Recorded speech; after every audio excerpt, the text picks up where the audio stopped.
Salam kenal Bapak. Ya, Bu. Monggo silakan. Ya, baik. Bismillahirrahmanirrahim. Kita mulai kegiatan kita pada malam hari ini.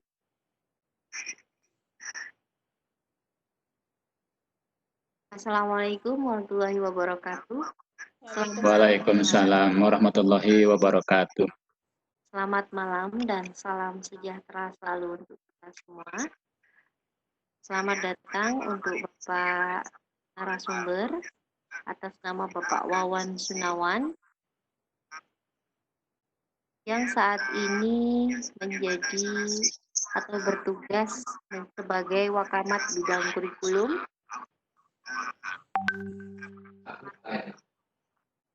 Oke.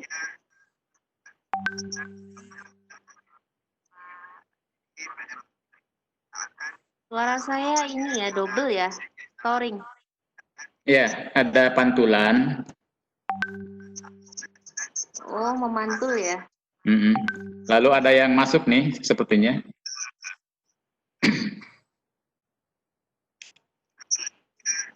Ada suara laki-laki. Iya, betul Bu.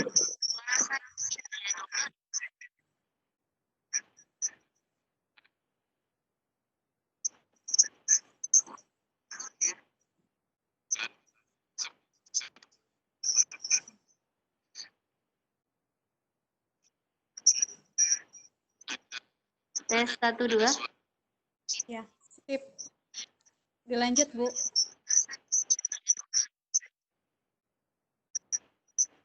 Oke, saya lanjutkan. Bapak Ibu, selamat bergabung dalam forum NGMP Biologi Jawa Barat.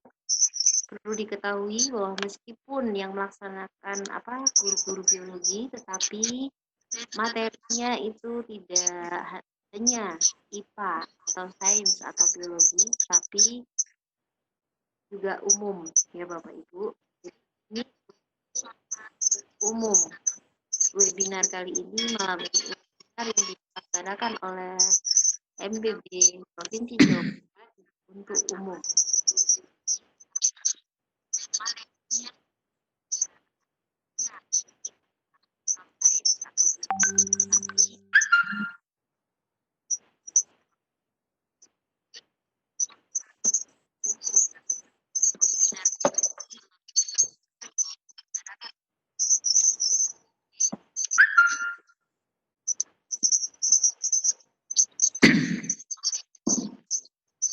Bu Anita suaranya nggak jelas. Ibu sekalian, selamat bergabung pada malam hari ini. Sebelum kita mulai acara, mari kita berdoa bersama. Semoga diberikan kelancaran dalam kegiatan kita malam hari ini. Bersama saya, Adita Nur Hasanah, pada malam hari ini sebagai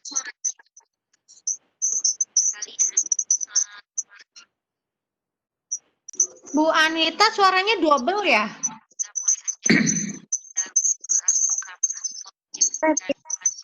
Suaranya double. Dicek. Iya, kenapa kok double ya? Coba sebentar. Nah, kalau Bu Anita dimatikan nggak double. Coba. Halo? Halo. Suaranya double. Bu Nenen pakai dua, nggak dinyalakan dua-duanya? Enggak. Oke. Udah Bu Anita dibuka dulu, nanti biar aku bantu matikan mic-nya. Coba sebentar. Kalau Bu Anita dimatikan nggak double. Oke, 1, 2. 1, 2. Oleh.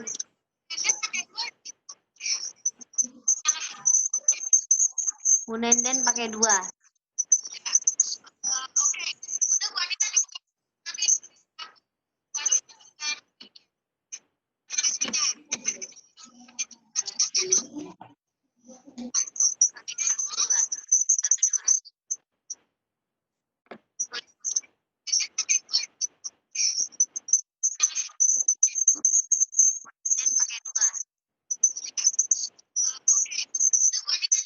Tadi sudah saya buka teh. Baik Bu Anita. lanjut ke saya. Iya, silakan. Kali ini moderator pada malam hari ini adalah Ibu Nenden. Terima kasih atas waktunya Bapak Wawan Sunawan telah hadir pada MBB pada episode 10 pada malam hari ini. Baiklah rekan-rekan semua, kali ini kita akan membahas tentang strategi analisis konteks kompetisi kompetensi dasar atau KD Mapel Biologi di dalam pengembangan IPK. Silakan Ibu Nenden. Ya, terima kasih Ibu Anita.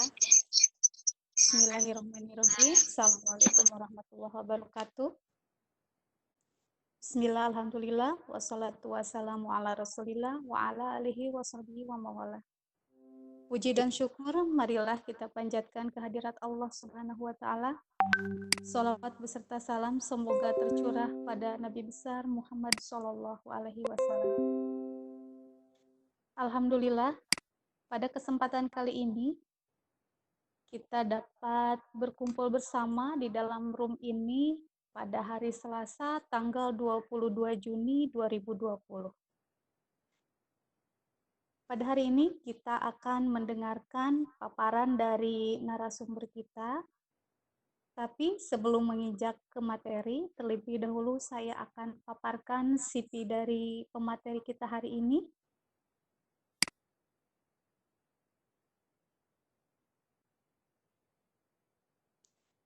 Nama Bapak Wawan Sunawan, NIP 1946041992031004, jabatan guru madya, kemudian tugas lama, beliau pernah di MA Negeri Model Manado dan PSBB, Kanwil Kemenag Provinsi Sulawesi Utara. Tempat tugas yang baru beliau ada di MA Negeri 6 Kabupaten Tasikmalaya sejak tahun 2006 hingga sekarang. Dan tugas tambahan beliau sebagai Wakamat Bidang Kurikulum MA Negeri 6 tahun 2007 sampai dengan 2013. Kemudian juga beliau sekarang menjabat sebagai Wakamat Humas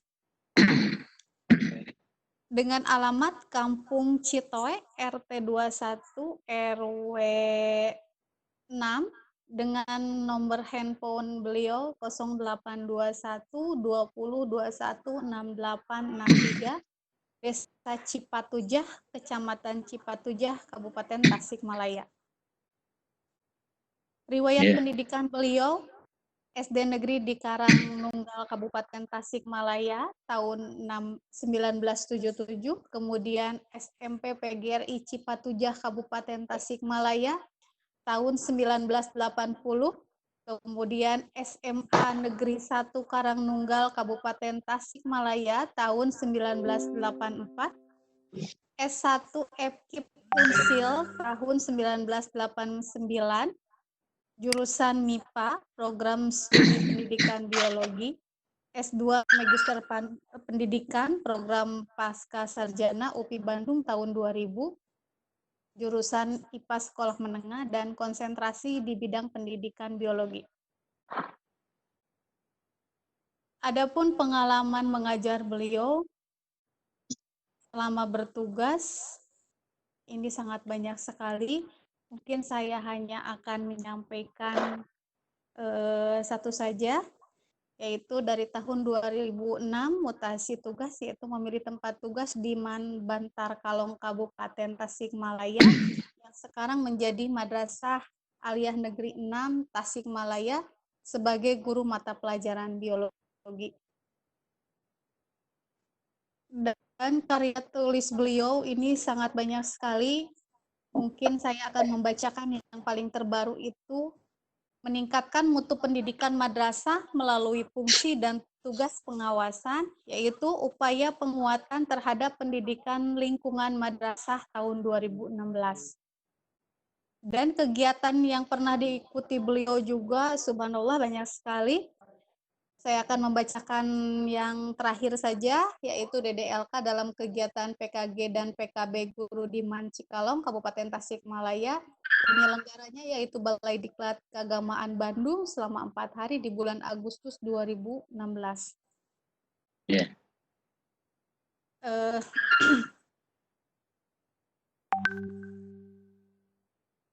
Baik Bapak dan Ibu Bapak sekalian. Adapun materi untuk hari ini, Bapak narasumber kita akan memaparkan materi tentang strategi analisis konteks kompetensi dasar mapel biologi di dalam pengembangan indikator pencapaian kompetensi atau PKI. Baik, Bapak dan Ibu sekalian, mari kita dengarkan pemaparan dari narasumber kita. Waktu kami persilahkan.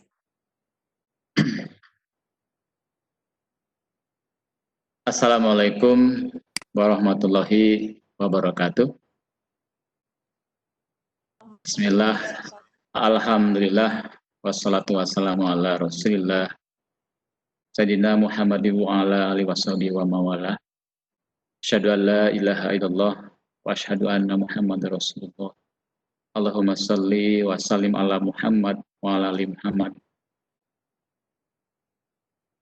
Bapak Ibu yang saya hormati, dimanapun Bapak Ibu berada, malam ini kita akan berbagi informasi terkait dengan tugas-tugas kita di dalam kegiatan mengelola pendidikan. Saya bukan berarti lebih tahu dari yang lain, tapi saya akan mencoba berusaha untuk berbagi informasi terkait dengan tugas yang saya sebutkan barusan. Satu kenikmatan di dalam hidup ini, dan sekian ratus nikmat, ribu nikmat, ialah nikmat hidup sehat. Untuk itu, karena kita hari ini sehat, kita tetap bersyukur kepada Allah Subhanahu wa Ta'ala. Itu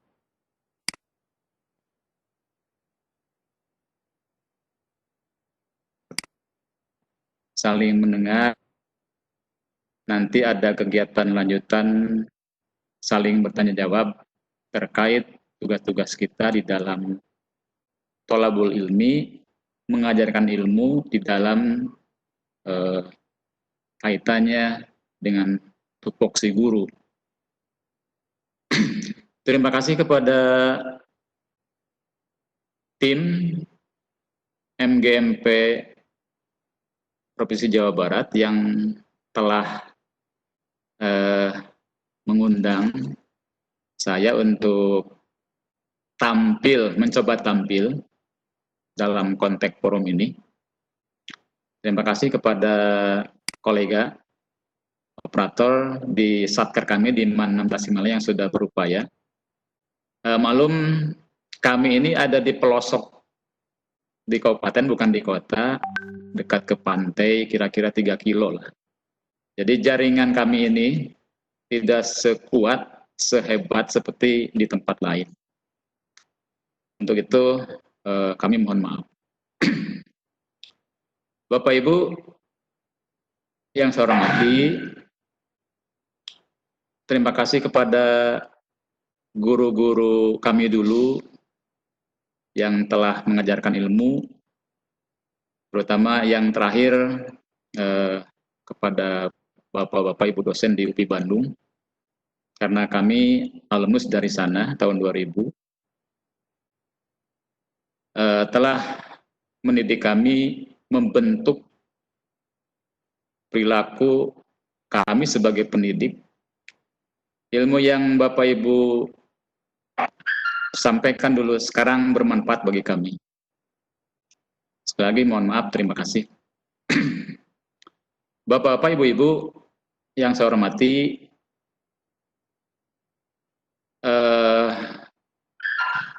Saya mulai dari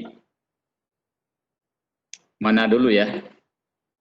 Terkait dengan judul tadi, ini permasalahan pertama di tempat kami, kesulitan guru di dalam melaksanakan tugas-tugas pembelajaran, khususnya di dalam menyiapkan administrasi. Dari diskusi-diskusi dengan kawan-kawan itu, rata-rata guru-guru kami ini, bukan saya menyangka kepada yang lain dibuat sama, tidak ya, tetapi rata-rata di tempat kami itu konteks bagaimana melakukan proses analisis terkait dengan pengembangan IPK dari KD itu masih belum semua memahaminya. Nah, berangkat dari itu, Bapak Ibu, saya mencoba untuk merancang konteks itu dalam bentuk konten-konten untuk ditayangkan dalam sebuah forum. Itu latar belakang mengapa saya menayangkan konten itu di dalam forum ini. Mungkin bagi yang lain, di tempat lain, di madrasah lain, atau di SLTA lain, ada yang sudah melakukannya. Nah, Bapak Ibu, kalau kita merefleksi kepada Undang-Undang Pendidikan nomor 20 2003 tentang Sisdiknas, tugas guru itu secara umum intinya 4 ya. Yang pertama adalah melakukan perencanaan, kemudian melaksanakan, mengevaluasi, dan melakukan bimbingan.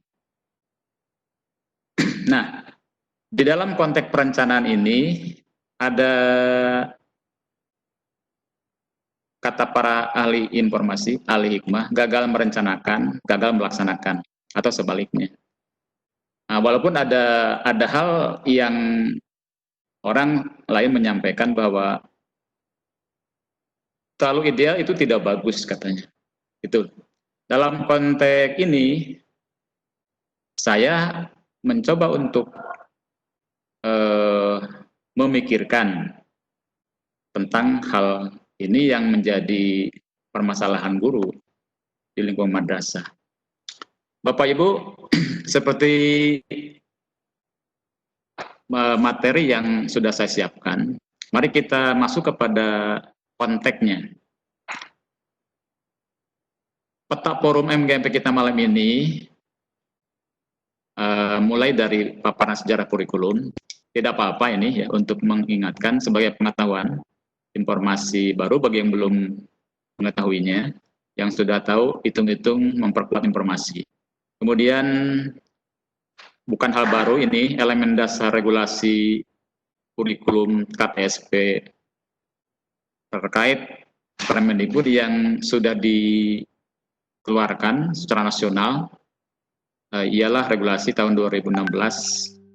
Kemudian pemetaan kompetensi dasar, mapel biologi, ini ada perbandingan ya, perbandingan. Saya menyadurnya dari lampiran Permendikbud 24 2016, kemudian 37 2018. Mudah-mudahan Bapak Ibu sudah punya semuanya, sudah menelaahnya sampai tuntas, sudah paham terhadap maksud regulasi itu. Kemudian Bapak Ibu juga akan nanti mendengarkan paparan terkait perubahan KD mapel biologi dalam satu satuan semester, khususnya untuk kelas 3. Ini jadi polemik bagi kami di daerah. Mengapa jadi polemik? Ini nanti berbenturan dengan waktu. Kemudian bagi yang belum memahaminya, ada beberapa terminologi, perubahan-perubahan istilah, dulu begitu, sekarang begini. Nah, bagi yang belum mendapat informasi, nanti ada paparan ini. Kemudian apa produk akhir dari kegiatan kita malam ini? Tentu Bapak Ibu ialah satu produk bukan berpikir baru ya, sebab tidak ada yang baru. Yang ada itu formula baru barangkali. Saya ingat Baso tahun 75, waktu itu masih SD, sampai sekarang formula Baso itu kontennya sama. Tapi yang berbeda adalah bentuk dan rasa.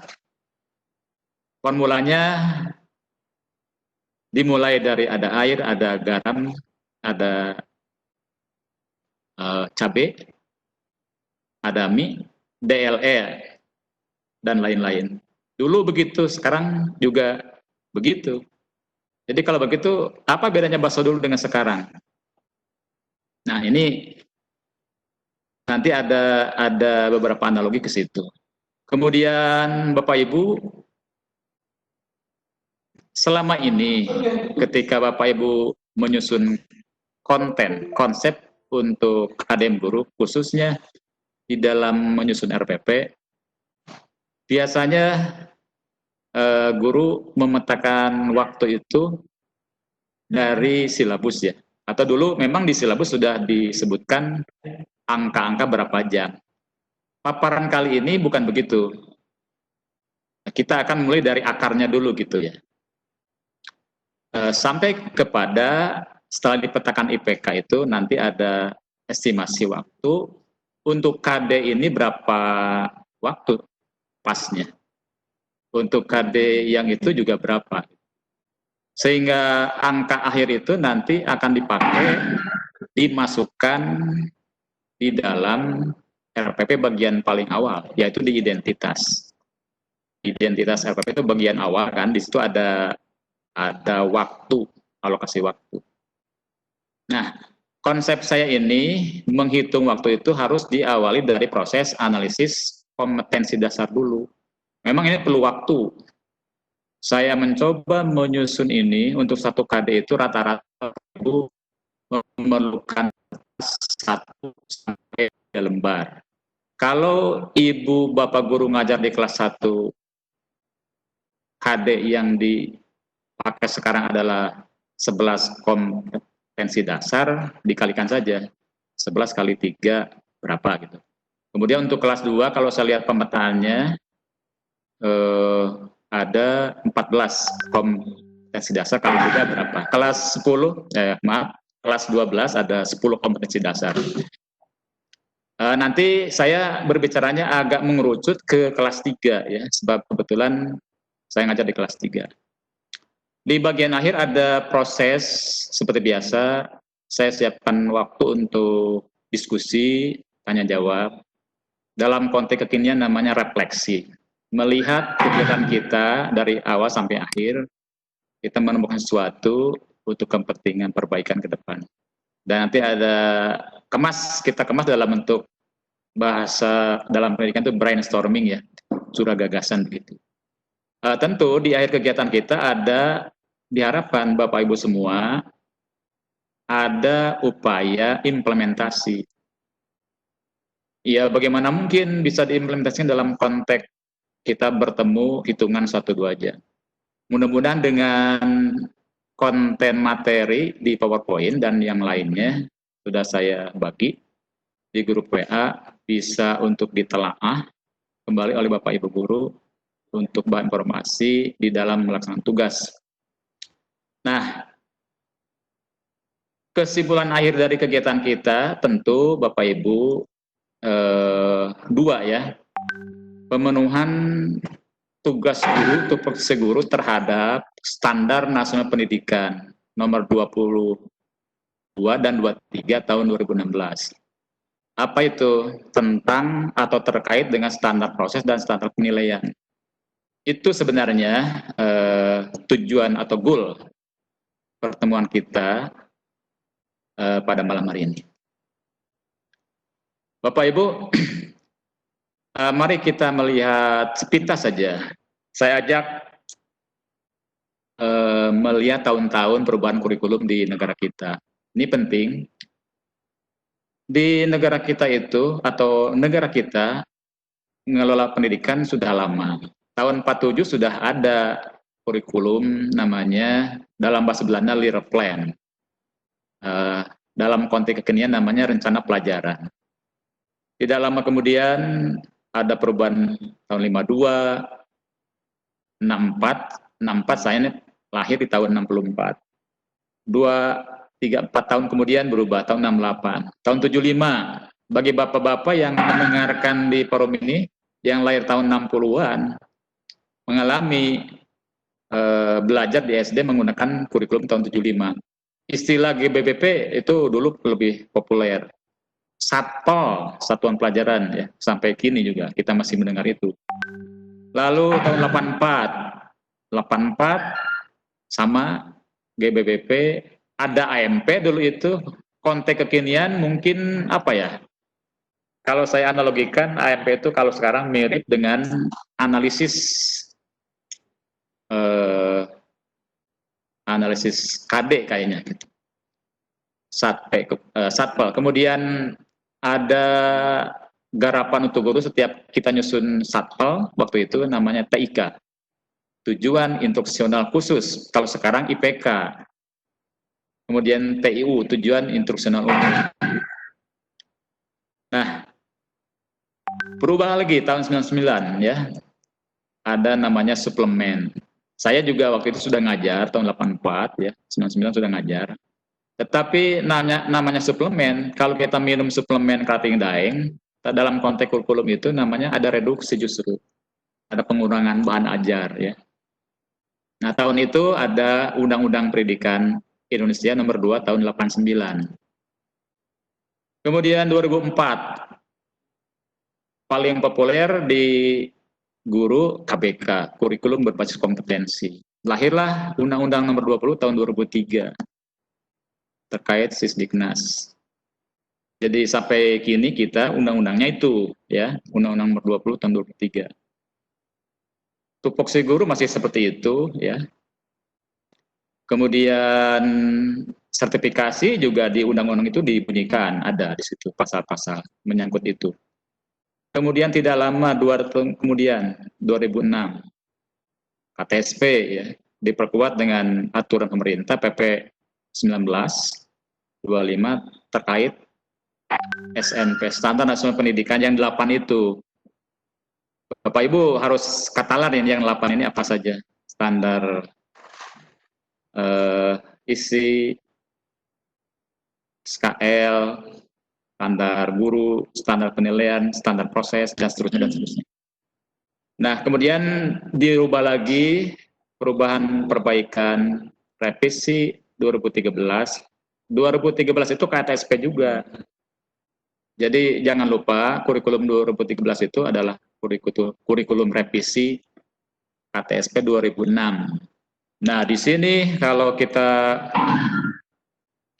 menelaah lebih jauh, kaya sekali regulasi. Jadi regulasi untuk memperkuat revisi yang 2013 itu yang 5 itu Bapak Ibu. Mohon maaf ini saya bicara seperti di birokrasi ya. Tidak apa-apa. Ini penting. Nomor 20 terkait SKL, standar kelulusan. Tentang isi mapel, di situ dibuat standarnya ya. Permendikbud 21. Standar proses nomor 22.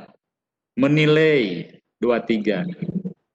KDKI atau KIKD 24. Nah, konteks kita malam ini fokus ya kepada KD gitu. Saya ingin tanya kepada Bapak Ibu guru di tempat lain, apakah di Pulau Jawa, di luar Jawa, apa yang 5 regulasi yang disebut tadi Bapak Ibu sudah punya, lalu sudah menelaahnya sampai tuntas atau tidak gitu. Kalau belum punya, Bapak Ibu mohon dari sekarang, sebab ini adalah SOP bagi satker, bagi guru di dalam tupoksinya.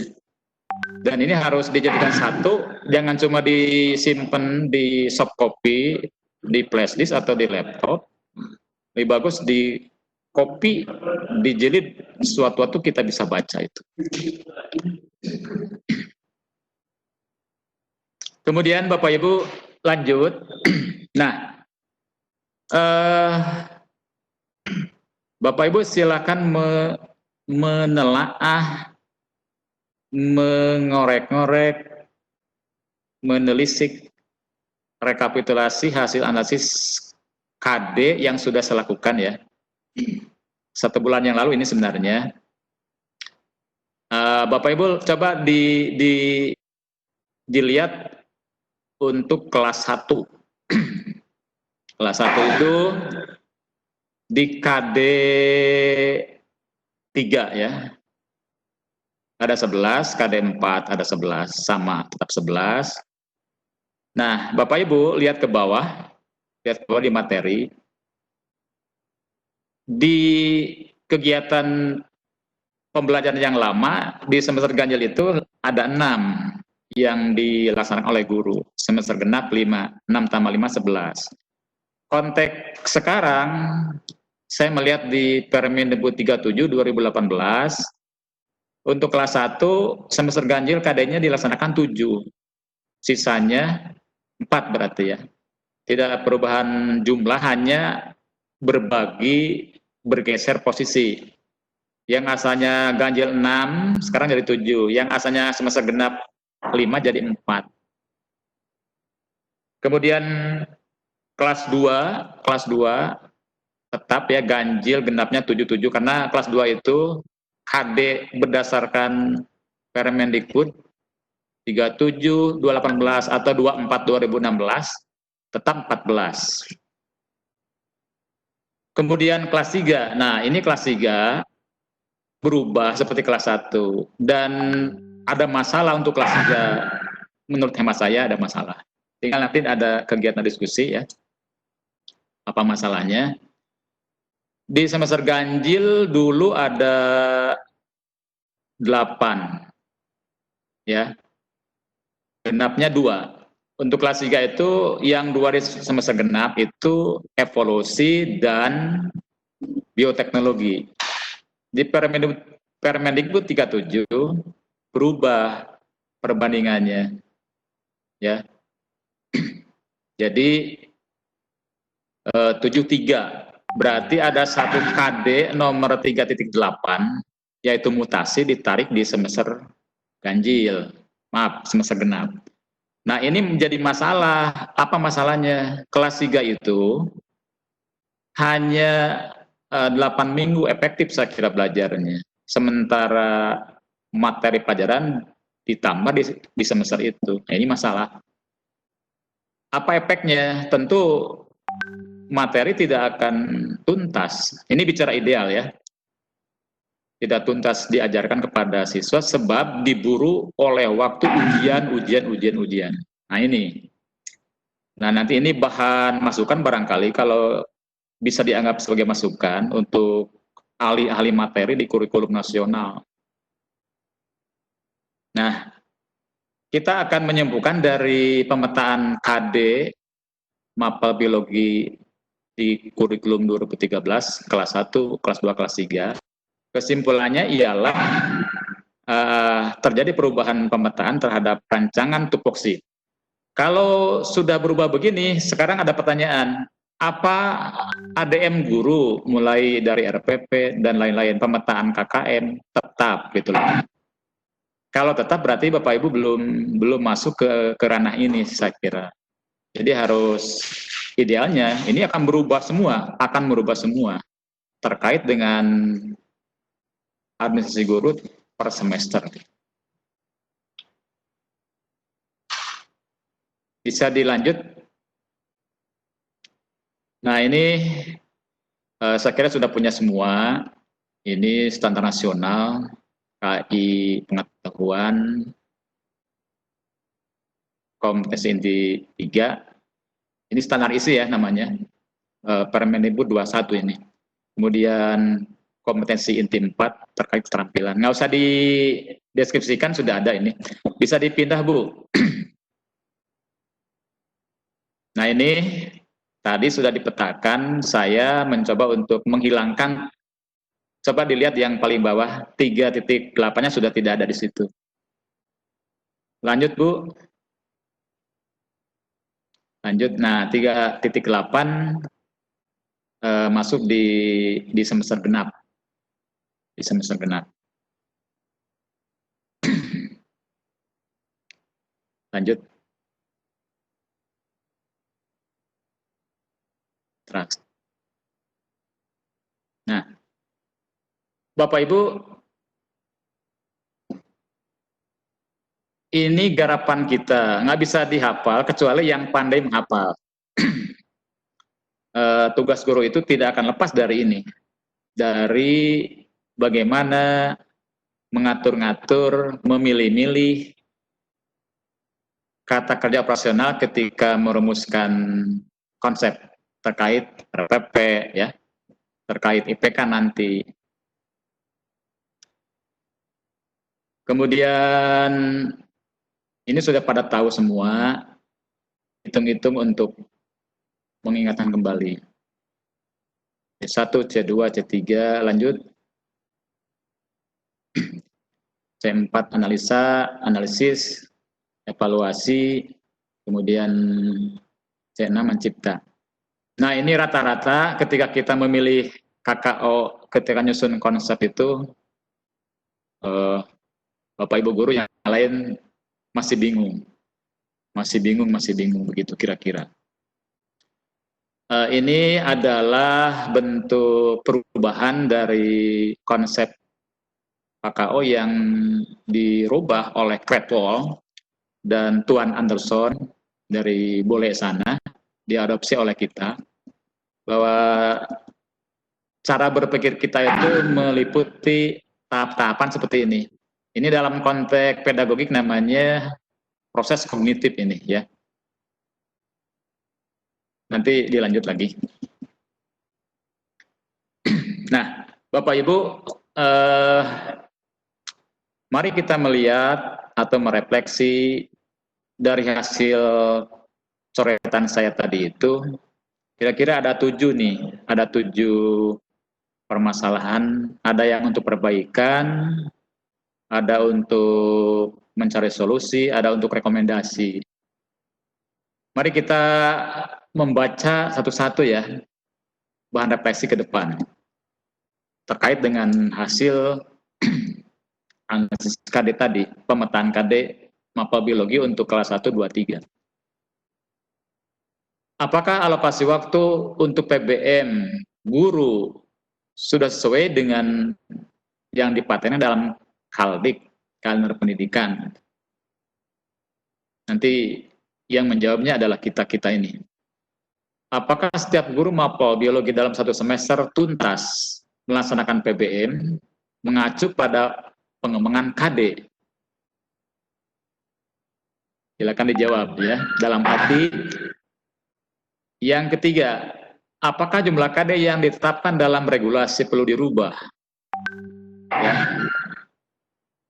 Kemudian yang keempat, kalau perlu perubahan, apakah reduksi KD atau justru menambah konten rumusan KD baru maksudnya? Kemudian yang kelima, alokasi waktu khusus kelas 3, apakah penambahan jumlah KD 3.848, sebagaimana saya sampaikan tadi, di semester genap atau ke semester genap, justru bertolak belakang dengan dimajukannya ujian-ujian di masing-masing satker. Jadi materi mepet kelas 3 semester genap jadi 3 KD, sementara waktu ujian dipercepat. Itu masalahnya. Kemudian yang keenam, KD nomor manakah yang masih dianggap rumit atau sulit diajarkan pada siswa? Ini subjektif, pribadi sifatnya, sebab ada guru yang paham terhadap KD nomor 2, yang lain tidak, atau kurang memahaminya. Ada yang katalar KD nomor 1, misalnya untuk kelas 3 terkait, 31 maksud saya, terkait materi atau konsep pertumbuhan perkembangan. Ada yang begitu mahir memahami konsep KD 3242 terkait metabolisme. yang lain tidak gitu. Nah, ini jawabannya akan relatif. Yang ketujuh, bagaimana solusi Bapak Ibu guru menghadapi permasalahan sebagaimana disebut pada nomor 6 di atas. Jadi pertanyaan nomor 7 ini nembak pertanyaan nomor 6. Nah, Bapak Ibu, untuk apa analisis KD dalam konten mapel biologi? Nah, saya melihat ada sisi kekurangan ya. Jadi tujuan akhir itu tentu karena kita itu bekerja diatur oleh regulasi, begitu banyak Bapak Ibu dokumen untuk kurikulum 2017 untuk guru ini. Buku 1 ya, atau buku kerja 1. Dokumen 1 saya sebut ya. Kemudian ada dokumen 2. Nah, buku 3 dan seterusnya. Balik yang tadi. Nah, analisis konten KD ini Bapak Ibu ditujukan untuk memperkuat sebagai suplemen di dalam buku kerja 1 atau dokumen 1. Apa itu di dalamnya? Dokumen 1 itu kan ada SKL di dalamnya. Bapak Ibu ada KKM, kemudian ada RPP, ada KIKD. Nah, kita selama ini menerima KD itu langsung dari regulasi. Kadang-kadang ada yang pernah melakukan analisis, ada yang memang tidak pernah melakukannya. Saya berpikir kalau tidak dilakukan proses analisis, minimal kita kan ngajar diatur oleh KKO KD, kompetensi dasar minimal. Jadi semua KD itu kan di situ ada KKO-nya. Misalnya KKO di biologi itu sudah tidak ada KKO untuk C1 menyebutkan, bisa dianalisa ya. Di olahraga saya pernah menganalisis KD-nya untuk kelas 2. Di olahraga sudah tidak ada kata-kata KKO membedakan. Semuanya analisis. Ini juga perubahan yang sangat luar biasa. Kalau begitu KKO yang dipatok dari ahli kurikulum, berarti kita juga harus mengikutinya. Jadi banyak hal-hal baru yang perlu kita ketahui, perlu kita pelajari terkait KD ini. Lanjut. Nah, Bapak Ibu, nanti kalau ingin menelaah secara detail, saya sudah menyiapkan konsepnya terkait dari mana, lalu bagaimana, apa hasilnya dari kegiatan analisis itu di materi lembaran berikutnya. Tapi sekarang mari kita melihat konsep atau alur daripada bagaimana melakukan analisis konten. Ini ditulis konteks, yang benar adalah konten pemetaan IPK dalam pengembangan KD mapel biologi. Nah, di sana ada penjelasan untuk bahan telahan, lihat konten revisi analisis KD dalam pengembangan IPK mapel biologi kelas 3 sebelum guru merumuskan RPP. Jadi kita atau saya kunci Bapak Ibu, guru sekarang menurut pendapat saya sebelum merancang RPP, langkah pertama adalah melakukan proses analisis KD, kemudian menjabarkannya untuk mendapatkan IPK gitu. Sebab nanti dari IPK yang sudah kita dapatkan, kita petakan, akan berimbas kepada semua lini Bapak Ibu. Bukankah IPK itu nanti kita pakai dalam merumuskan instrumen? Bukankah dari IPK itu sebagai patokan kita ketika ngajar? Ada berapa IPK yang kita ajarkan untuk 1 pertemuan atau 2 pertemuan? Bukankah dari IPK itu akan kita pakai menjadi dokumen penetapan KKM? Bukankah dari IPK itu kita akan pakai di dalam pemetaan kisi-kisi untuk penyusunan instrumen? Jadi dari rumusan itu akan berimbas kepada semua lini.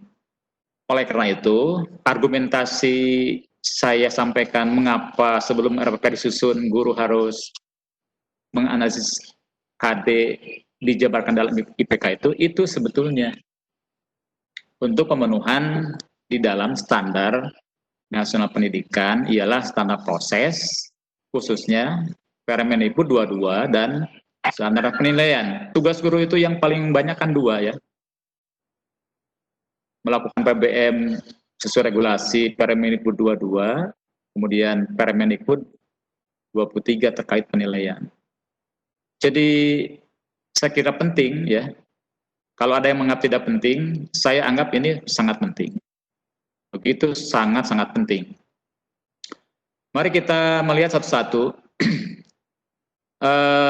Ada 7 di deskripsi. Di sini saya di konteks ini ada 1, 2, 3, ada 9 ya. Tidak apa-apa untuk melengkapi.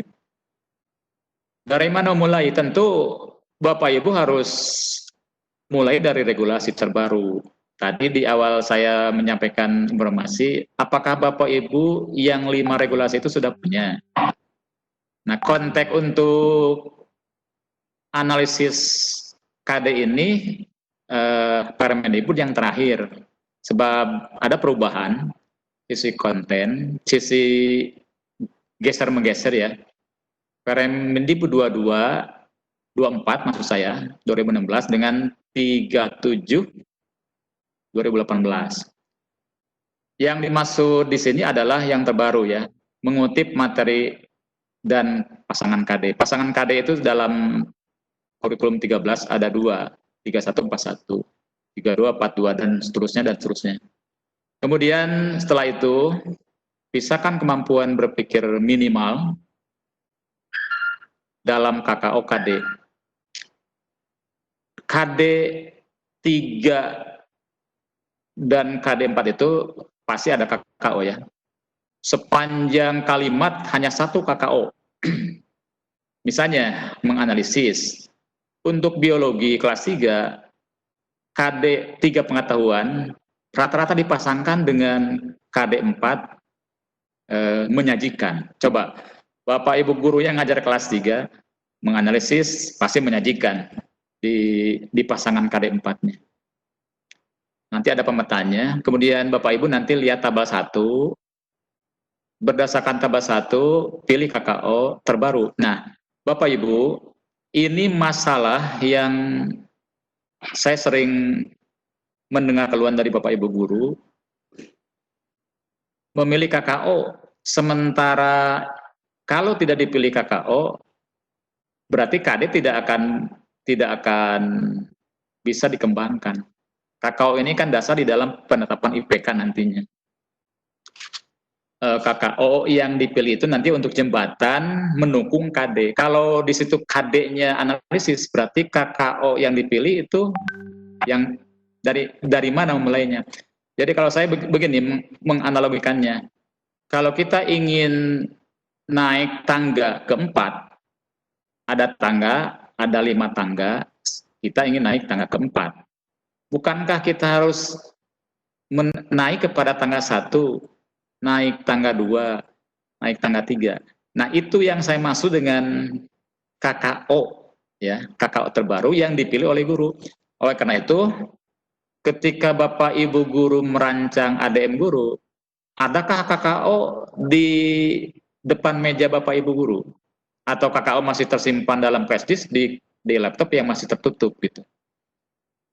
Nah, ini ke depan ketika merancang administrasi guru, terutama ketika Bapak Ibu guru merumuskan kalimat IPK, KKO itu harus ada di samping kita kalau kita duduk di meja ya.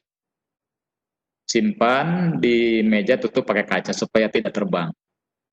Sebab KKO itu kan sangat banyak, susah menghafalnya Bapak Ibu. KKO regulasi terbaru kurikulum 2013 itu kan dari mulai C1 sampai C6 itu sangat banyak. Jadi susah kadang-kadang menghafalnya. Makanya kalau ada di samping meja kita tinggal memilih itu. Selanjutnya, setelah itu lihat tabel 1 kolom 3. Apa itu kolom 3? Di situ ada materi. Materi yang dari mana? Materi yang dari KKO minimal yang dari regulasi, ya, yang ditetapkan pemerintah. Kemudian buat tabel baru, tabel 2, kemudian integrasikan KKO yang dipilih pada tabel 2. Tulis keyword materinya. Konsep kunci, peta kunci, materi penting maksudnya. Di deskripsi sudah ada contoh-contohnya di sana. Kemudian rumusan KKO dari tabel 2 sehingga dihasilkan rumusan IPK. Nah, Bapak Ibu, ini ada prinsip dalam pedagogik merumusan IPK. Kalau saya dulu dapat pengetahuan dari guru-guru saya dulu itu TIK, tujuan instruksional khusus, ya. Dulu itu TIK harus memenuhi kaidah, pakai kaidah, ya. A, B, C, D, E. A-nya audien, B-nya behavior, C-nya kondisi, D-nya degree, A, B, C, D, E-nya environment atau lingkungan. Konteks kekinian, kaidah nampaknya tidak dipakai, terabaikan. Bahkan direduksi lagi, ya. Tidak boleh sembarangan. Ini jelimet, ya, merumuskan IPK itu. Sebab kenapa jelimet? Sebab ada aturan. Kalau aturan yang A, B, C, D tidak terpenuhi, ada yang mengatakan ya IPK ini belum benar gitu. Terpenuhi 2, apalagi gitu, ya. Lanjut, iya ya. Gimana, Bu? Materi untuk dipaparkannya sekitar 15 menit lagi, karena selama 30 menit kita akan diskusi. Terima kasih. Ya. Lanjut. Nah, atur nuhun Bu Lani. Insya Allah saya mencoba untuk tepat waktu, Bu, ya. Nah, Bapak Ibu, ini apakah sudah ada yang mencoba menghitung-hitung atau membuat rekap seperti ini? Ini rekapitulasi hasil analisis konten KD dalam pengembangan IPK, ya. Ini untuk kelas 3. Mudah-mudahan nanti Bapak Ibu yang ngajar kelas 2, kelas 1 juga bisa mengikuti ini. Nah, Bapak Ibu, di PowerPoint yang sudah di-share di grup WA MGMP Jabar sudah ada itu. Jadi gini, Ibu, untuk semester ganjil, ya, ini sebab ini masih saya pakai yang lama, yang 2019-2020. Jumlah KD-nya kan ganjil untuk kelas 3 ini, ada 8. Ini produk akhir. RPP yang dibuat totalnya ada 9. IPK pengetahuan ada 4, IPK keterampilan ada 3, jumlah IPK ada 7, jumlah instrumen yang perlu dikembangkan ada 7, alokasi waktu yang diperlukan 270 menit atau 6 JP, ya. 6 kali 45. RPP nomor 1. Ini untuk mengajarkan KD 3141. Dan seterusnya, dan seterusnya. Jadi dengan analisis ini, Bapak Ibu, akan terpetakanlah berapa RPP yang kita perlu buat, berapa jumlah soal yang harus kita susun, berapa jumlah IPK pengetahuan untuk 1 semester 8 KD itu. Berapa jumlah IPK keterampilan KD 4 yang perlu kita buat instrumennya. Enak, Bu, kalau sudah kita mencoba melakukan pemetaan seperti ini. Lanjut.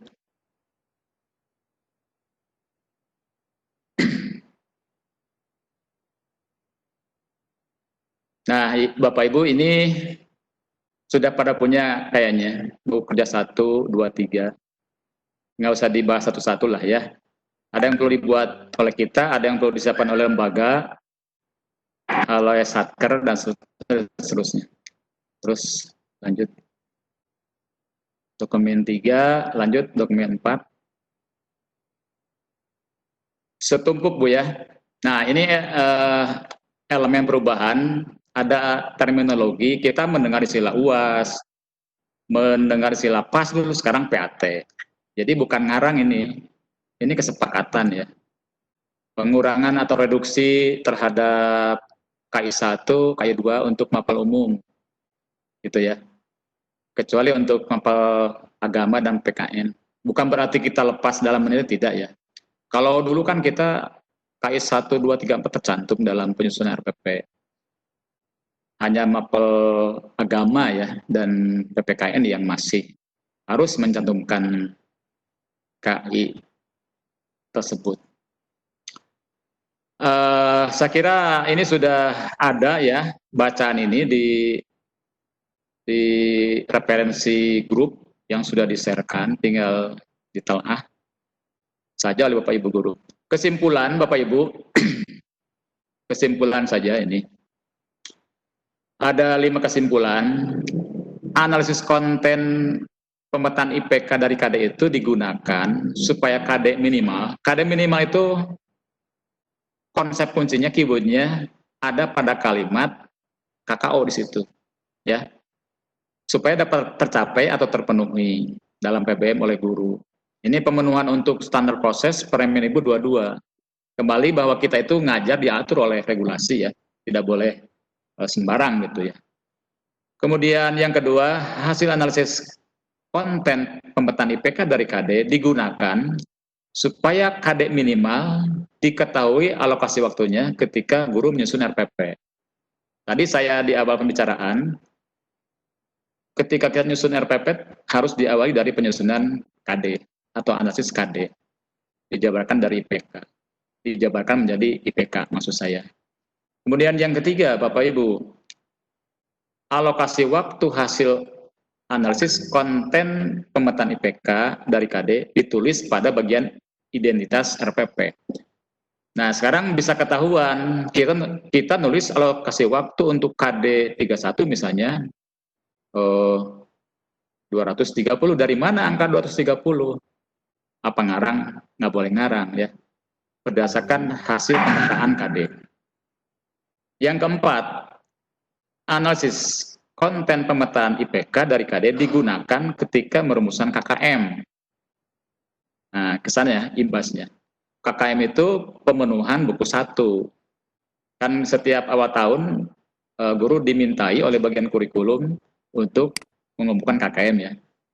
Kemudian yang kelima, analisis konten pemetaan IPK dari KD digunakan ketika guru menyusun kisi-kisi dan tes untuk pemenuhan terhadap SNP, Standar Nasional Penilaian dalam Pendidikan.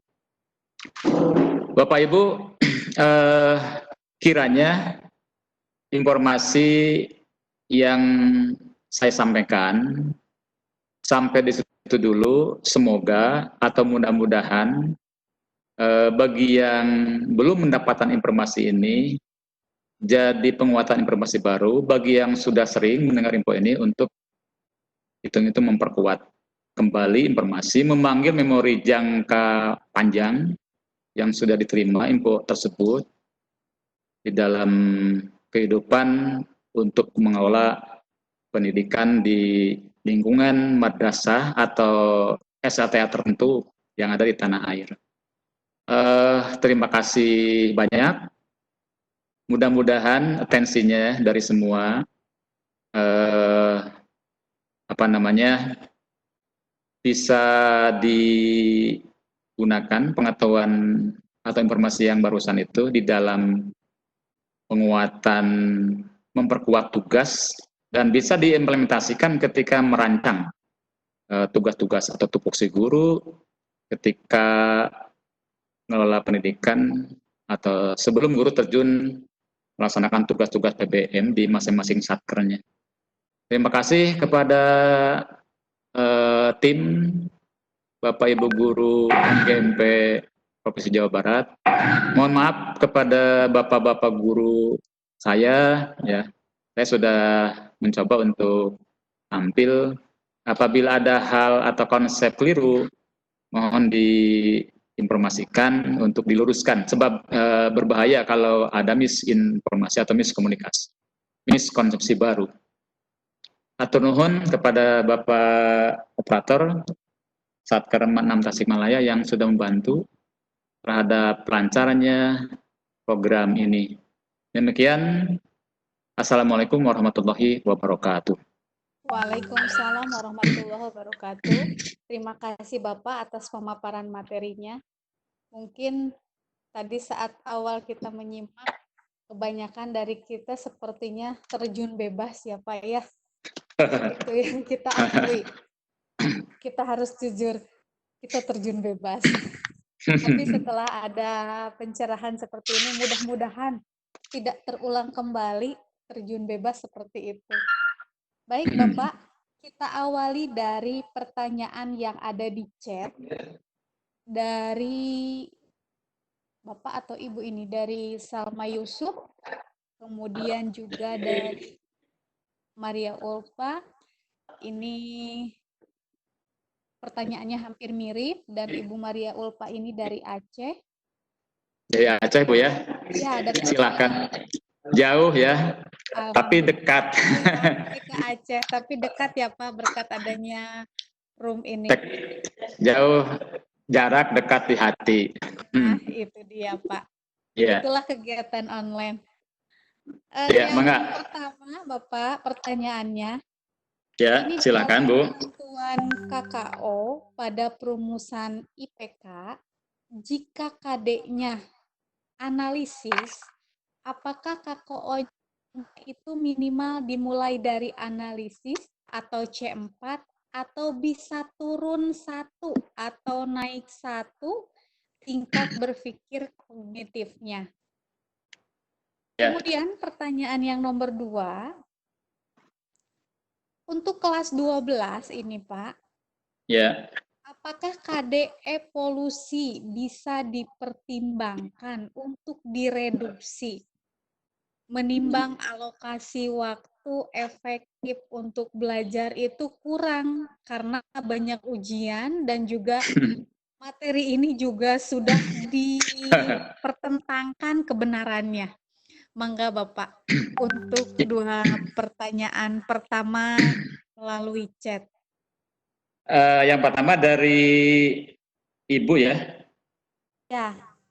Yang kedua dari Ibu Salma Yusuf dan juga dari Ibu Maria Ulfa. Ya. Karena kebetulan pertanyaannya hampir mirip gitu Pak. Ya. Oh, ini pertanyaannya sangat berbobot ya, sehingga sulit dijawab. Tapi saya akan mencoba untuk sedikit bagi informasi kepada Ibu, 2 Ibu ya. Secara nasional sudah dipatok ya KKO itu. KKO 31 misalnya menganalisis. Pasti pasangannya di pas satunya apa itu?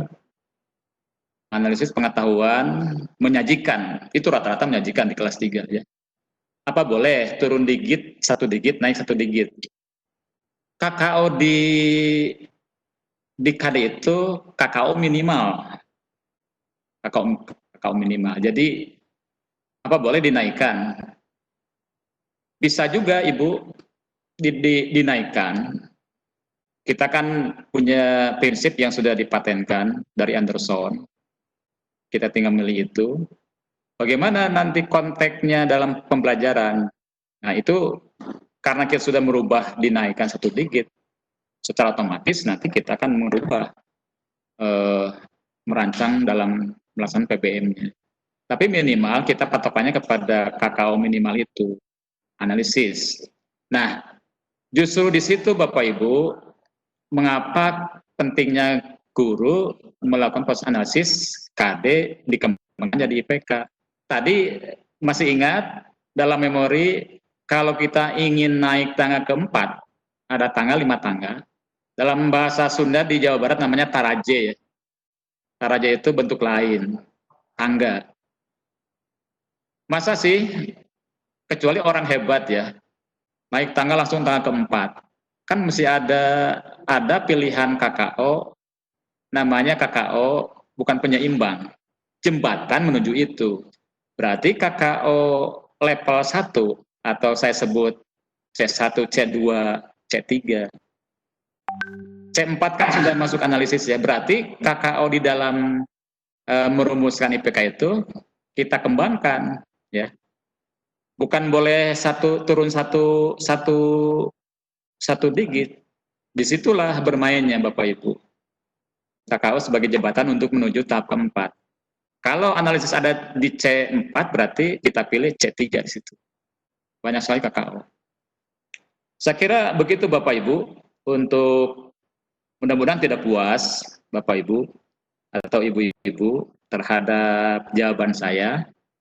Paling tidak prinsip yang saya berikan ini, kalau saya begitu memahaminya. Jadi standar minimal kita pakai, kemudian bisa kita kembangkan satu tingkat di atas itu. Itu. Kemudian evolusi. Ini bertentangan konteksnya dengan kaidah atau bukan kaidah, dengan akidah. Maksud saya akidah. Akidah dalam agama, khususnya dalam agama Islam untuk merujuk kepada asal-usul manusia gitu ya. Tahun 90-an waktu itu sangat banyak CD PBM yang keluar dari Turki ya, itu untuk mengkanter teori evolusi yang lama. Sebagai pengetahuan dasar, nggak semua konsep evolusi itu salah ya, tidak begitu. Untuk pendalaman pengetahuan banyak prinsip-prinsip dari evolusi yang bermanfaat di sana. Untuk menjawab menghilangkan, saya bukan tidak punya kewenangan untuk menghilangkan konteks itu. Ini nampaknya harus linknya ke ahli materi Bu, secara nasional, Puskur ya, di pusat kurikulum di Jakarta. Kalau memang ini dianggap bertentangan gitu ya. Saya kira untuk sementara saya tidak bisa menjawab tuntas untuk dihilangkan. Tapi saran saya adalah reduksi saja Bapak Ibu materinya, kurangi alokasi waktunya. Itu kan bagaimana kita itu mengatur waktu untuk konten itu tergantung dari IPK yang kita kembangkan di dalam satu kegiatan pembelajaran. Apalagi sekarang yang jadi masalah bagi saya itu konten materi mutasi kan ditarik di kelas 3 semester genap. Sebelumnya kan di semester ganjil. Ujian. Jadi pemikiran Ibu tadi sama dengan saya.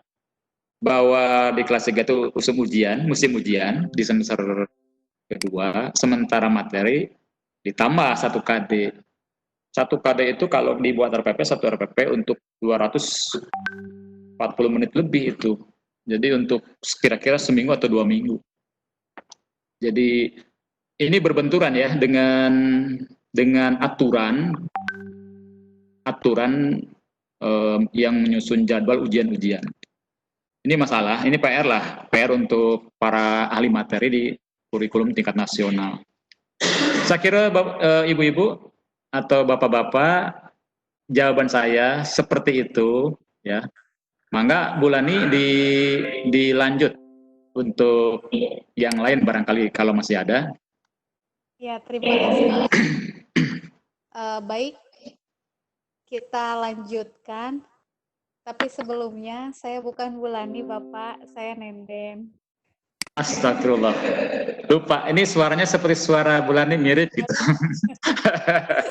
Punten, Bu Lani punten. Hatur nuhun Bu Nenden.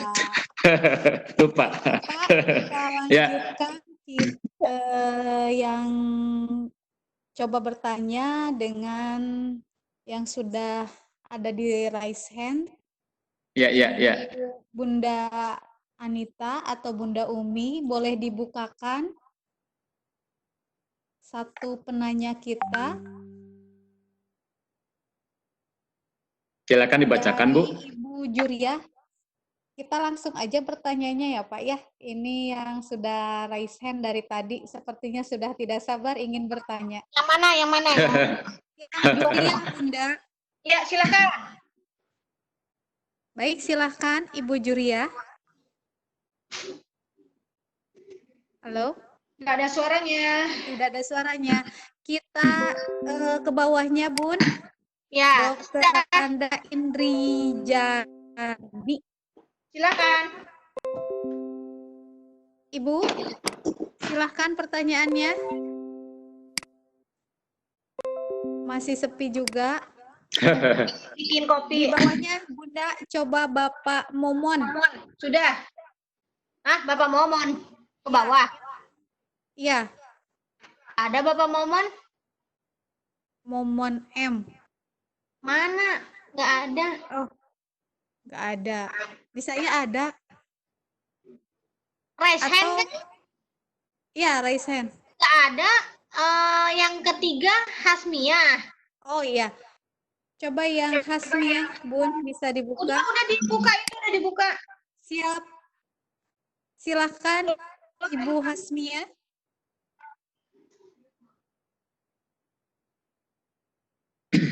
Kita coba lagi lewat lagi. Mohon Tenang. dibuka lagi, Bun.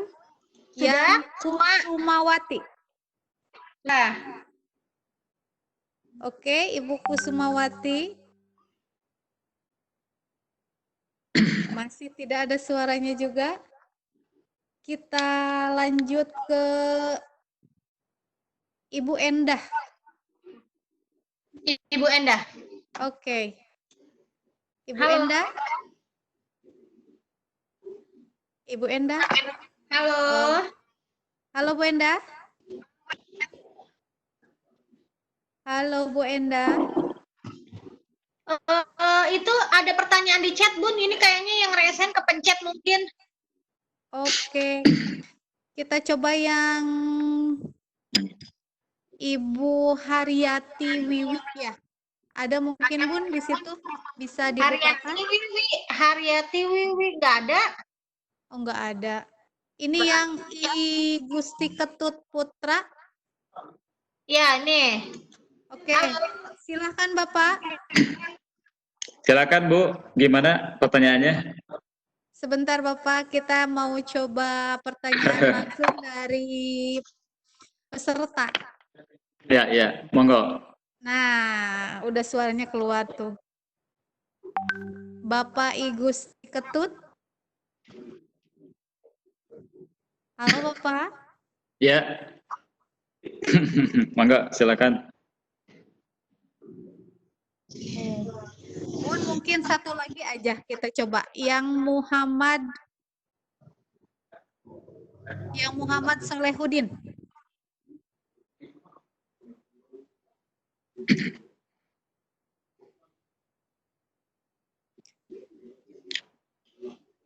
Ini yang masuk Yang banyak. Muhammad Assalamualaikum. Solehudin. Assalamualaikum warahmatullahi wabarakatuh. Waalaikumsalam warahmatullahi wabarakatuh. Silakan Dengan- Bapak. Pak, ya terima kasih khususnya kepada pemateri Bapak Sunawan dari Tasik ya Pak. Benar Pak. Iya, ini saya dari Ciamis nih Pak, Banjarsari nih Pak. Dengan siapa? Sarang saha? Sarang saha? Muhammad Solehudin. Oh, mohon. Pak Soleh ya. Mohon. Iya, benar itu Maros. Maaf dengan bahasa Indonesia ya Pak ya. Silakan Pak, nasional ini. Nasional ini ya, mohon maaf. Begini Pak, Iya. saya guru biologi ya sama. Benar ya. Saya sangat tertarik dengan paparan Bapak yang begitu runut. Alhamdulillah ini. Kebetulan mohon maaf nih Pak. Ya. Maaf tak kali, tapi saya ini kepala sekolah Pak ya. Jadi Iya. nanti paparan yang Bapak sampaikan itu mungkin akan saya jadikan sebagai bahan untuk supervisi bahkan Pak ya. Ya. Begitu ya Pak. Saya Cuma bagus. ya Pak. Cuma begini Pak. ini kan pembelajaran kita mungkin ya, mudah-mudahan sudah tidak ya, akan terkendala selama 6 bulan ke depan begitu ya Pak. Iya. Tapi mudah-mudahan tidak benar nih Pak. Kita udah mulai 13 Juli masuk ya Pak. Iya. Ini begini Pak, sesuai dengan arahan dari Bapak Amas Menteri kita bahwa pembelajaran ini lebih diarahkan kepada life skill atau pendidikan karakter ya Pak. Betul. Nah, untuk biologi ini, kira-kira bagaimana ini teman-teman memilih begitu KD yang menjadi fokus pembelajaran di semester pertama ini Pak? Nanti pas masuk ya Pak ya, seperti itu. Apakah kita tidak bisa merunut dari awal karena memang ternyata secara daring itu pembelajaran boleh dikatakan keberhasilannya berdasarkan survei ya, itu paling 60% ya Pak, itu ya, merata kepada siswa. Jadi saya mohon pencerahannya nih Pak, terutama ini bahan bagi teman-teman untuk mengarahkan dan sekaligus nanti supervisinya. Terima kasih nih Pak, Pak Sunawan. Iya. Sama-sama, terima kasih. Iya Pak. Assalamualaikum warahmatullahi wabarakatuh. Waalaikumsalam. Boleh langsung dijawab saja Bapak? Ya, saya akan mencoba menjawabnya. Pembicaraan kita malam ini konteksnya kepada konten analisis Pak ya. Analisis seperti yang dijelaskan tadi.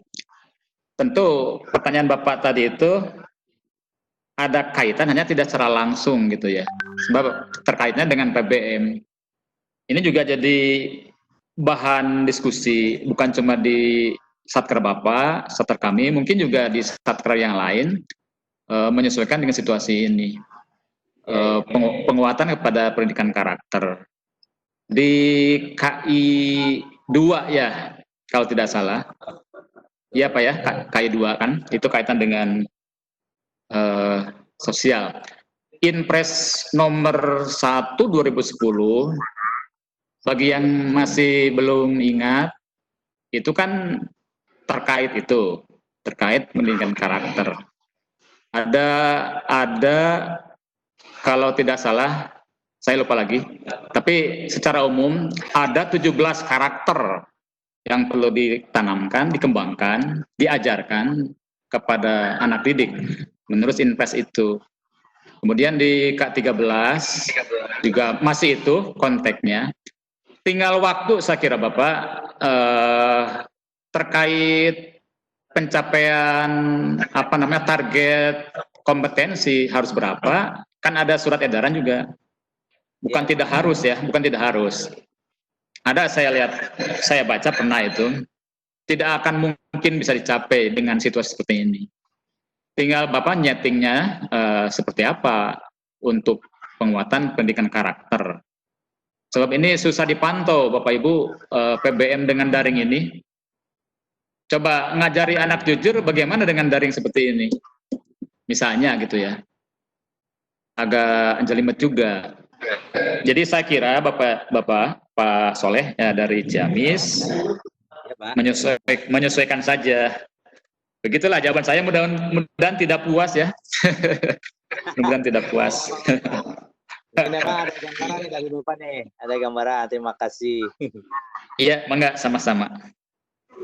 Silakan Bu, yang lain.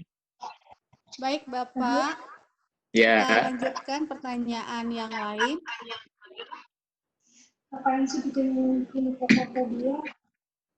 Ini kita masuk yang ke chat dulu. Ada dari Ibu Haryati Wiwik. Pertanyaannya ada beberapa. Yang pertama itu, IPK itu nantinya akan jadi bahan yang diujikan kepada siswa. Kalau KD-nya menganalisis, apa perlu IPK-nya itu dimulai dari yang rendah atau IPK jembatan dulu, baru menganalisis? Itu yang pertanyaan pertama. Kemudian pertanyaan yang kedua, Di RPP yang 1 lembar itu sepertinya tidak lagi ada IPK, namun yang ada tujuan pembelajaran. Nah, bagaimana untuk antisipasi dari kenyataan ini? Mangga, Pak. Ya, waduh, ini pertanyaannya sangat bagus, berat-berat ya, berat untuk dijawab, tapi akan saya coba.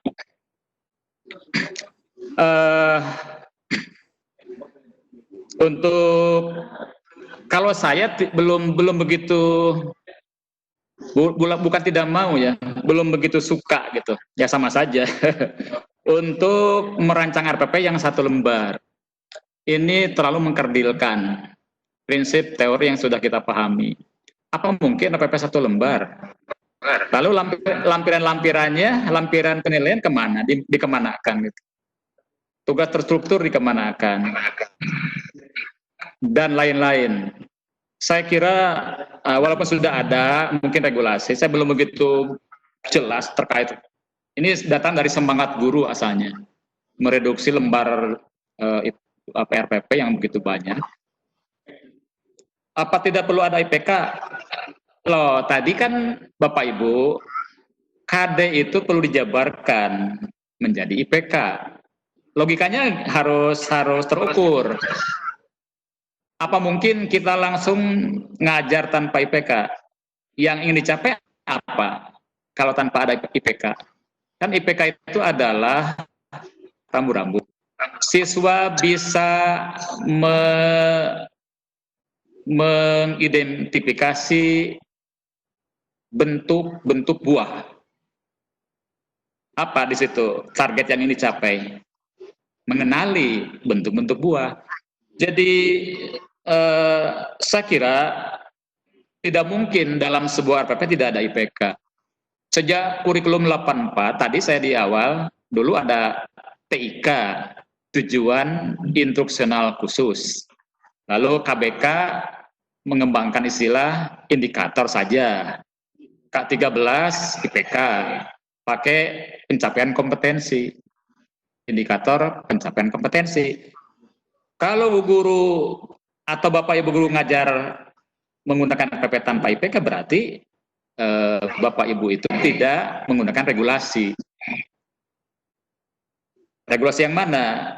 Permendikbud 22 itu kan standar proses. Merancang RPP di dalamnya ada tautan IPK itu kan tugas guru. Itu namanya bagian daripada kompetensi profesional. Bagaimana kita merancang ADN untuk tugas kita di dalam melaksanakan tugas-tugas keguruan. Jadi saya kira mustahil ya, mustahil guru ke kelas merancang RPP tanpa ada IPK. Mau arah kemana? Kita mau ke kota, mau beli apa coba? Bagaimana nanti? Tidak mungkin itu. Walaupun ada, bagaimana nanti? Kalau orang Sunda bilang engke kumaha, kumangke. Yang betul bukan ke kumaha, kumangke. Gitu ya barangkali. Atau terbalik gitu. Kemudian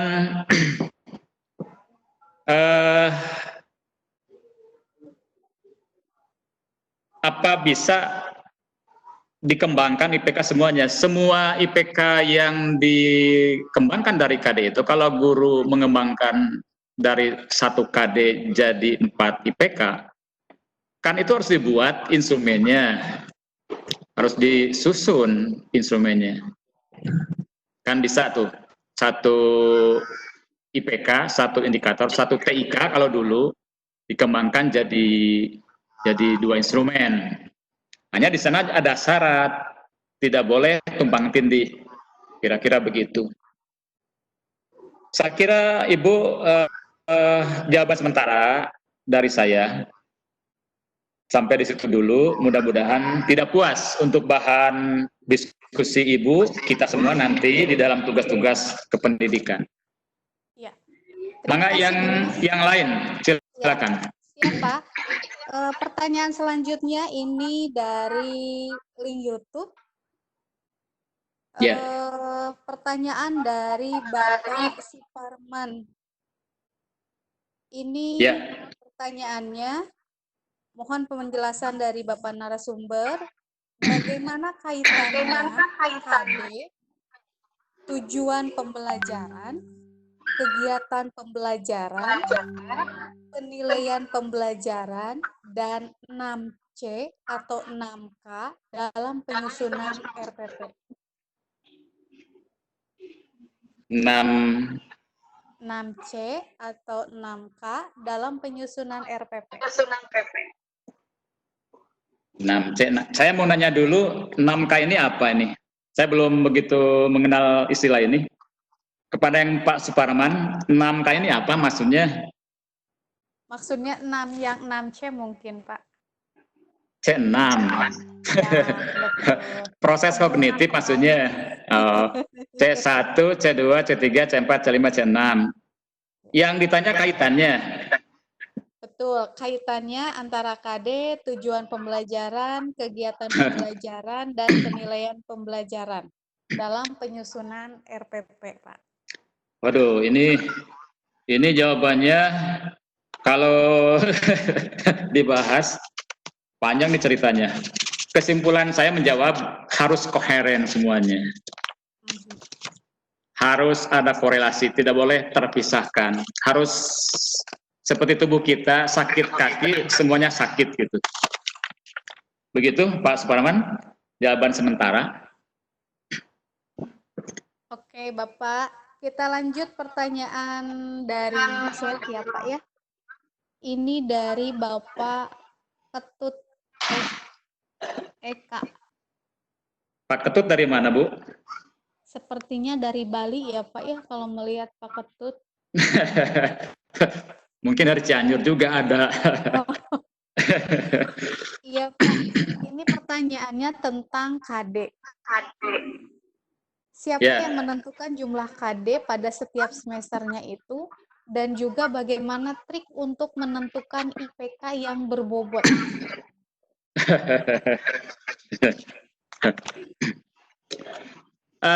Dijawab, Bu, langsung? Langsung dijawab saja, Bapak. Siapa yang menentukan KD? Begitu ya? Iya, betul, Pak. Ini pertanyaannya luas. Bisa dijawab juga luas, bisa sempit ya.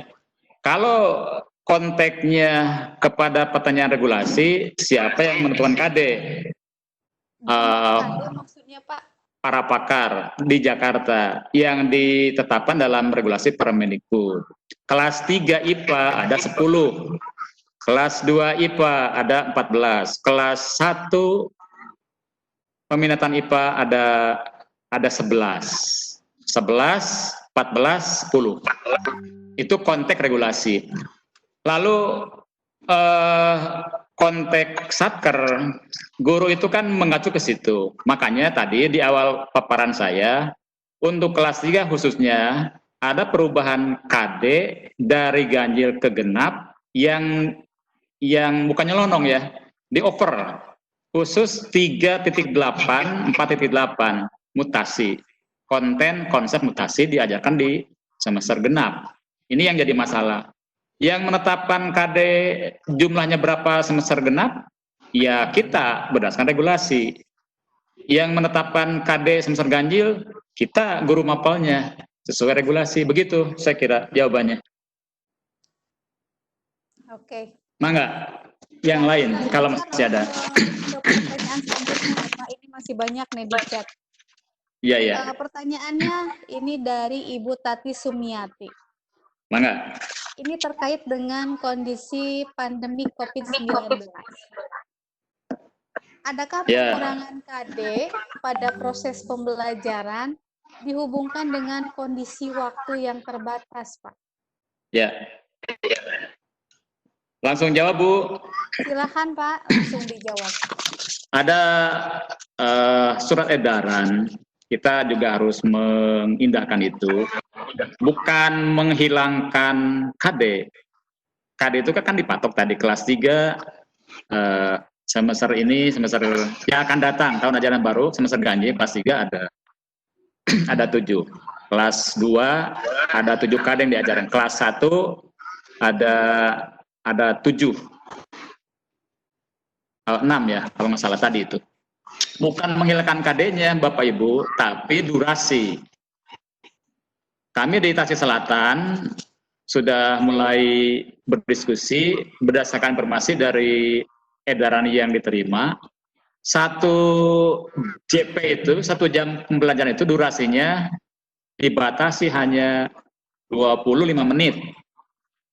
Apa hilang KD-nya? Tidak ya, sebab kita berpatokan ke situ, berpatokan kepada IPK. Durasi waktu yang direduksi atau dikurangi. Jadi prinsipnya tidak menghilangkan KD atau IPK, tidak. Durasi yang dikurangi. Kalau hari-hari normal kita ke kelas dalam RPP mengajarkan rujukan kita ada misalnya 4 IPK, nah konteks sekarang situasi penyakit begini bukan lagi 4 IPK ya, tapi 1 IPK atau 2 IPK. Bisa lah Bu, Bapak Ibu ngajarkan 1 konten materi untuk 1 pertemuan 25 menit untuk 2 IPK. Kan ada 1 IPK cukup 10 menit menjelaskannya, ada yang bisa 15 menit gitu kan. Nanti Bapak Ibu untuk konteks berapa alokasi waktu per KD di paparan saya, bukan di PowerPoint-nya Bu, ada di sana, ada di materi itu, ada di sana. Secara kumulatif 1 KD 200 sekian puluh menit ada. Saya kira begitu Bu Tati. Jawaban dari saya, mudah-mudahan tidak puas Ibu.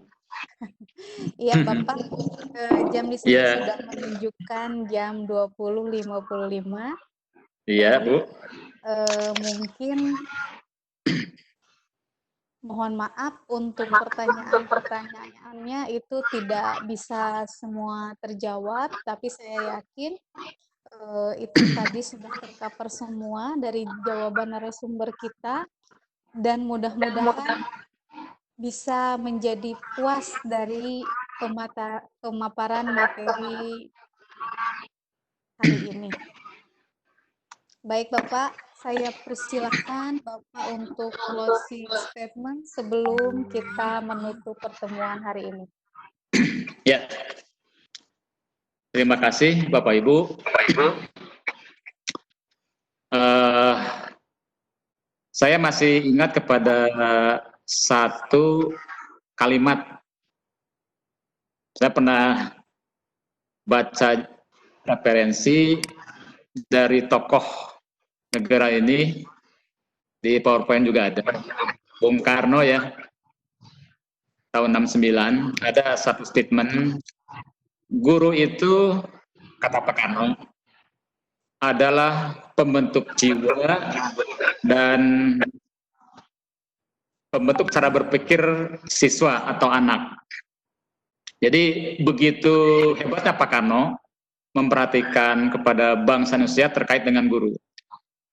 Kemudian dalam historis tahun 42, Kaisar Hirohito juga pernah mengajak pembantunya ketika Jepang kalah dalam berperang, bertanya kepada pembantunya, berapa jumlah guru-guru kita sisanya sekarang setelah kita kalah dalam berperang.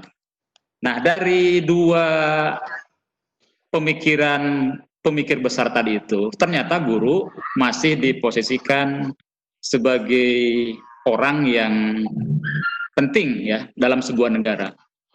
Nah, apa kaitannya dengan tugas kita sekarang dalam mengelola pendidikan? Tugas guru itu mulia, Bapak Ibu. Janji Allah dalam Quran, guru itu sudah jelas ya. Kalau bekerja dengan ikhlas, dapat pahala. Ilmu kita itu diamalkan untuk kepentingan apa gitu ya. Jadi kita masih tetap konsisten mewakafkan hidup ini untuk pendidikan. Guru adalah pioner terdepan di dalam pengembangan SDM di negara ini, dan kita harus tetap berkomitmen bahwa tupoksi guru itu penting. Kita bekerja harus menggunakan tupoksi. Pahami regulasi, mudah-mudahan semangat apa yang saya sampaikan ini ini semangat, spirit untuk kita semua. Tugas-tugas kita itu masih banyak, Bapak Ibu. Kita yang tua-tua ini masa terus gitu ya. Ada yang generasi baru, ilmu kita saling berbagi, saling menguatkan. Mudah-mudahan pengembangan SDM kita ke depan lebih bagus sesuai komitmen negara di dalam mengelola lembaga pendidikan. Jangan khawatirlah ya, tugas guru ke depan itu bukan lagi secara nominal ya, kalau kita hitung-hitung sudah lebih bagus dibandingkan kita tahun 90-an. Coba Bapak Ibu yang sudah diangkat PNS tahun 90, gaji kita itu 60.000. Sekarang S1 baru diangkat berapa? Bahkan di perguruan tinggi tertentu sudah membludak. Bapak Ibu, tugas guru mulia, amat mulia, sudah banyak orang berminat sekarang untuk mencintai pekerjaan, mengabdi, menjadi seorang tenaga pendidik, baik di tingkat dasar, RA, TK, MI, SD, MTS, SMP, madrasah aliyah, SMA, SMK, dan sebagainya. Di perguruan tinggi jadi guru, namanya dosen. Kita akan tetap konsisten mewakafkan hidup untuk kegiatan dalam pengembangan SDM untuk membangun negara ini. Demikian, terima kasih Bapak Ibu. Apa yang saya dapat sampaikan, semoga bisa memberi manfaat untuk kita di dalam melaksanakan tugas-tugas kita ke depan. Demikian Bu. Terima kasih Bapak narasumber kita, Bapak Wawan Sunawan. Amin ya rabbal alamin. Alhamdulillahirabbil alamin. Pertemuan kita telah selesai pada hari ini. Saya Nenden Sri Sulastri selaku moderator mohon maaf atas segala kekurangan dan kita akan berjumpa kembali di Selasa depan dengan narasumber yang berbeda. Saya infokan kembali, Bapak dan Ibu, untuk peserta itu boleh dari manapun, silahkan, dari provinsi manapun, silahkan, karena ini adalah umum. Untuk materi hari ini telah selesai. Selanjutnya saya akan kembalikan kepada host kita, yaitu Ibu Anita. Bu Anita.